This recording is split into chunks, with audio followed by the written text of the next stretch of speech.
Hi, my name is Crockett, and I'd like to talk about the steps I took after being let go for my first teaching job in front of everyone. Step 1, get really mad. For me, it came as a letter with the words, contract not renewed. I realized how much this felt like a terrible breakup.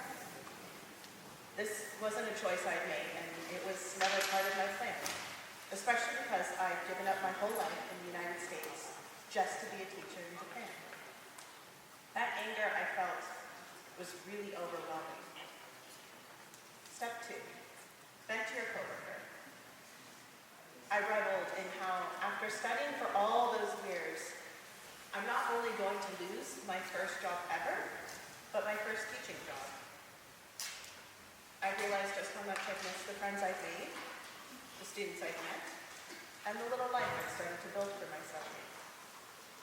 I'm very lucky in that I have people in my life who let me know it was going to be okay. I had to acknowledge that the apartments I had, all those friends, they're still going to go away. Step 3, cry. But like a lot, I cried until I couldn't. I'd given up my whole life to move to a foreign country. My whole life had not just revolved around this move, but this was the career I'd been dreaming of. All that work I put in was suddenly made meaningless by words callously printed on a page. Step 4, take a long, hot shower. Acceptance. Teaching is a job a lot of people are going to tell you to quit.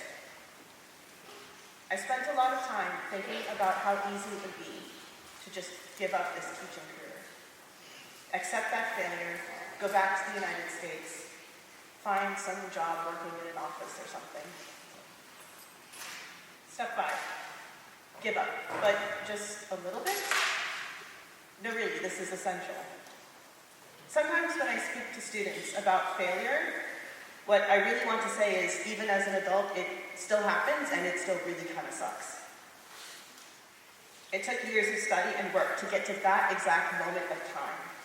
Everything I'd ever done was building up to this, and I failed. Step 6, take an even longer hot shower.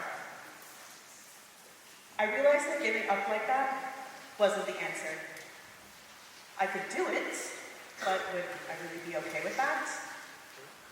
Rebuilding my life was one of the hardest things I'd ever do. Finding a new job in a new country was not what I wanted to do. Carrying my own doubts couldn't be part of this. All of this is still even embarrassing to admit, even now. At a certain point, I realized that we as teachers are always held to this standard of perfection, morality, success, perfection. But if you check, my knees are just as scarred as everyone else from all the times I've fallen down. Shunzum and Yujo Luo stated, resilience is the ability to bounce back from setbacks and adapt to new circumstances. Resilient teachers can handle these issues.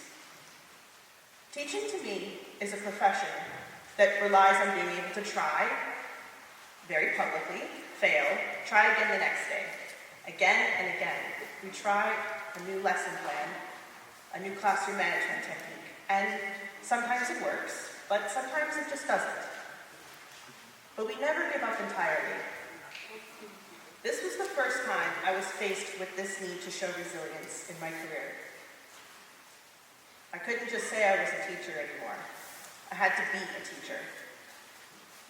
I didn't give up, but I tried again at a school that was different, a place that I could develop more as an educator, and not just a place I worked at right out of university. Step 8, change. Hopefully for the better. Reflection is the hardest part of learning. Looking inside to see all those ugly things, staring back, it doesn't feel great, but that's what I did. I worked harder.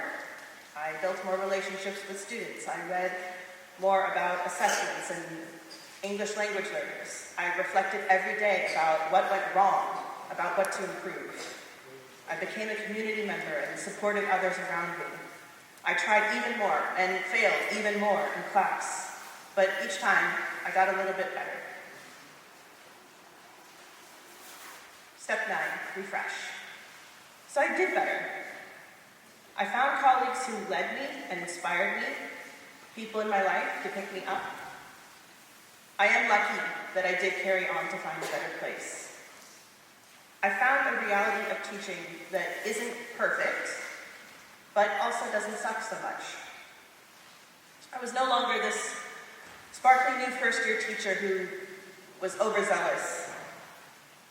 That image would always inevitably crack. A perfect teacher isn't reality. 1 year later, I got an email. This time it said contract renewal. I had also earned a raise. Thank you.